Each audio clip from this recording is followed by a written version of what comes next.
پیارے دوستو، اللہ تبارک و تعالیٰ نے حضرت آدم علیہ السلام کے بعد حضرت حوا علیہ السلام کو پیدا فرمایا اور یوں نسل انسانی کی تخلیق ہوئی۔ زندگی ابتدا حضرت آدم علیہ السلام کو مٹی سے پیدا فرمانے کے بعد ہوئی۔ محترم ناظرین، حضرت آدم علیہ السلام کو اللہ تبارک و تعالیٰ نے جنت کے اندر تخلیق فرمایا۔ جنت کے اندر اکیلے بشر تھے اور ان کی جنس سے کوئی بھی بشر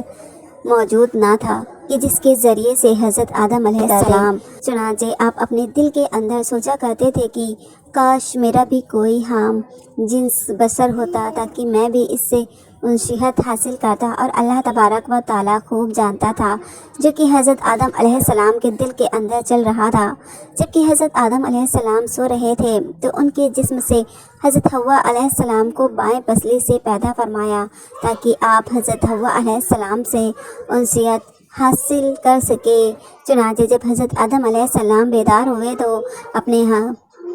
آپ نے حضرت حوا علیہ السلام کو اپنے سامنے دیکھا تو ان سے سوال کیا کہ تو کون ہے؟ تو انہوں نے جواب دیا کہ میں عورت ہوں۔ چنانچہ پھر حضرت آدم علیہ السلام نے پوچھا کہ اللہ تبارک و تعالیٰ نے تجھے کیوں پیدا فرمایا ہے؟ تو انہوں نے جواب دیا کہ اللہ تبارک و تعالیٰ نے مجھے حاصل کر سکے کے لیے پیدا فرمایا ہے۔ وجہ ہے کہ حدیث پاک میں حضور اقدس صلی اللہ تعالیٰ علیہ وسلم نے کمارے لڑکے اور لڑکی کو مسکین قرار دیا ہے کیونکہ دونوں کا کوئی مونس نہیں ہوتا، لہٰذا ان کی جلدی شادی کر دینی چاہیے تاکہ وہ میاں بیوی ایک دوسرے کے قرب سے سکون پا سکے۔ محترم ناظرین، بعض روایت کے اندر آیا ہے کہ حضرت آدم علیہ السلام اور حوا علیہ السلام جنت کے اندر خوشی خوشی رہتے تھے اور وہاں پرعیش زندگی گزار رہے تھے۔ پیارے دوستو، لیکن یہ بات یاد رکھیں کہ اللہ تبارک و تعالیٰ نے جنت میں حضرت حوا علیہ السلام کی تخلیق سے پہلے ہی حضرت آدم علیہ السلام کو ایک درخت کے قریب جانے کے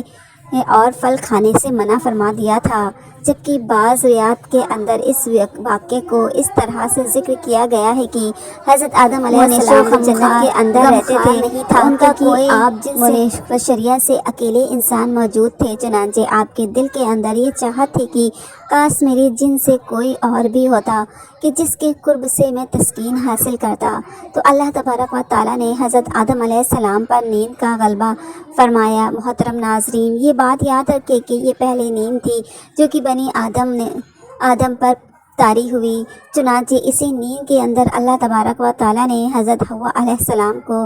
حضرت آدم علیہ السلام کی بائیں پسلی سے پیدا فرمایا۔ چنانچہ جب حضرت آدم علیہ السلام بیدار ہوئے تو آپ نے اپنے سامنے ایک ایسی بصر عورت کو دیکھا جو کہ آپ سے بہت زیادہ مساوت رکھتی تھی اور جن سے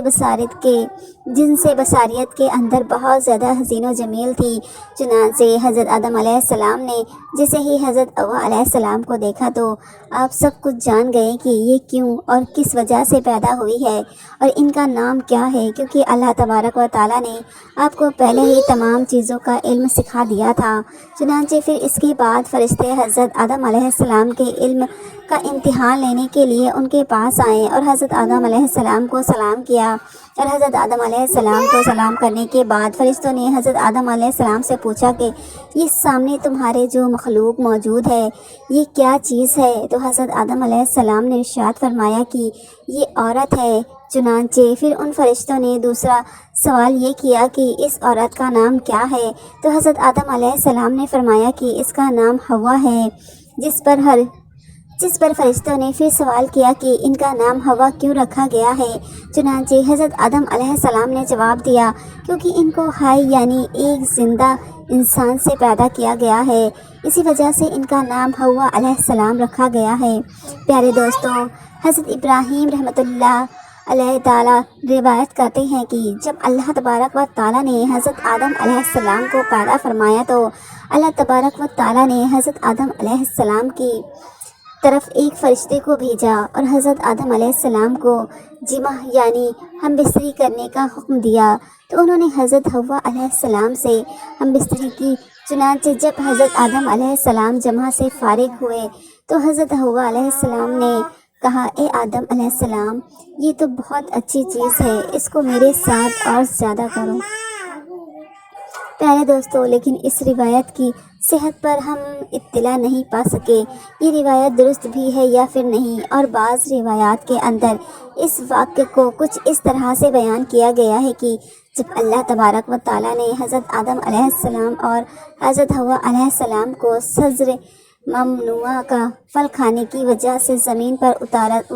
اتار دیا تو وہ کافی عرصے تک ایک دوسرے سے جدا رہے۔ چنانچہ حضرت آدم علیہ السلام اللہ تبارک و تعالیٰ کی محبت اور اپنی اس اجتہاد خطا پر بہت زیادہ گریزاری فرمایا کرتے تھے۔ چنانچہ آپ کے رونے کی شدت کی وجہ سے ایک دن حضرت جبرائیل علیہ السلام نے اللہ تبارک و تعالیٰ کی بارگاہ کے اندر حضرت آدم علیہ السلام کی سفارش کی، جس پر اللہ تبارک و تعالیٰ نے حضرت آدم علیہ السلام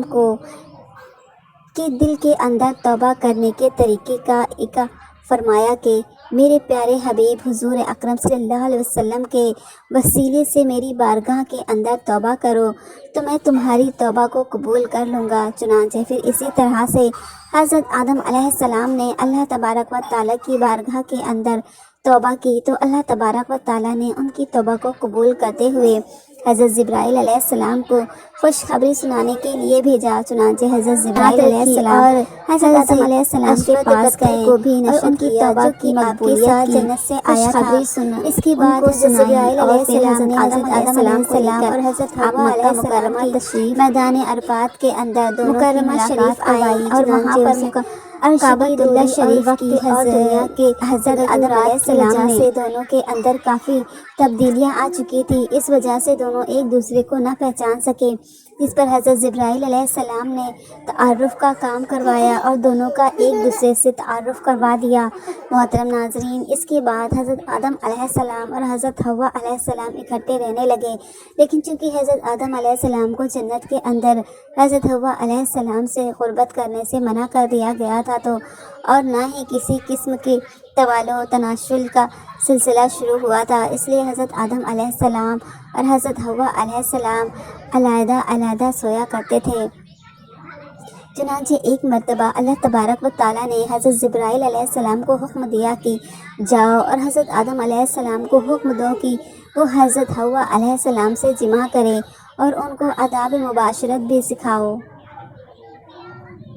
چنانچہ حضرت جبرائیل علیہ السلام حضرت آدم علیہ السلام کے پاس گئے اور ان کو اپنی بیوی حضرت حوا علیہ السلام کے قریب ہونے کا حکم دیا اور ان کو آداب مباشرت بھی سکھائی اور انہیں اس بات کا حکم دیا کہ یہاں سے اٹھ کر حضرت حوا علیہ السلام کے پاس جا کر لیٹے۔ چنانچہ پھر حضرت آدم علیہ السلام نے ایسا ہی کیا۔ اس کے بعد حضرت آدم علیہ السلام جب واپس آئے تو حضرت جبرائیل علیہ السلام نے پوچھا کہ آپ نے اپنی بیوی کو کیسا پایا؟ تو حضرت آدم علیہ السلام نے ارشاد فرمایا کہ بہت اچھا پایا۔ محترم ناظرین، اس حدیث پاک کے بارے میں علماء کرام نے یہ ارشاد فرمایا ہے کہ یہ حدیث منکر ہے، کیونکہ اس حدیث کے اندر دو راوی ایسے ہیں کہ جن کو امام بخاری نے منکر قرار دیا ہے۔ محترم ناظرین، پھر اس کے بعد حضرت حوا علیہ السلام سے نسل انسانی ابتدا ہوئی اور بعض روایت کے اندر ذکر ہے کہ آپ کو 20 حمل ٹھہرے اور آپ کے یہاں 20 لڑکے اور 20 لڑکیاں پیدا ہوئیں۔ اس طرح سے نسل انسانی پھلتی پھولتی ہوئی آج ہم تک پہنچی ہے۔ اللہ تبارک و تعالیٰ سے دعا ہے کہ اللہ تبارک و تعالیٰ ہمیں واپس اپنے مقام جنت کے اندر پہنچنے کی توفیق عطا فرمائے اور نفس اور شیطان کے سر سے اور دنیا کے سر سے ہمیں ہمیشہ کے لیے محفوظ رکھے۔ آمین۔